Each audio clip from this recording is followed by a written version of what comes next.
How to share multiple photos in one post on Facebook. Hey everyone, welcome back to the channel. In this video we're going to learn how we can share multiple photos on a single post on Facebook, so make sure to watch the video till the end. You can actually go ahead and choose multiple pictures or as much as you want in a single post. So right here this person has actually sent in one particular post multiple pictures. Similarly, you can also do that by simply tapping on this little what's on your mind option here.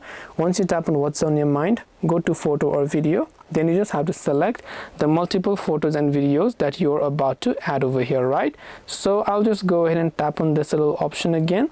Now I'll just tap on photo video. I'll go ahead and select the photos and videos that I want, or tap on the select multiple option first. Then you can go ahead and select multiple images or whatever else it is you want to add. Then tap on the next option there. Then there you'll be able to just go ahead and then tap on next, and you'll be able to add it. And this way you'll also be able to choose the layout, by the way. So hope this video helped you. If you have got any more questions, then feel free to leave them down below. Thank you for watching and see you soon in the next video.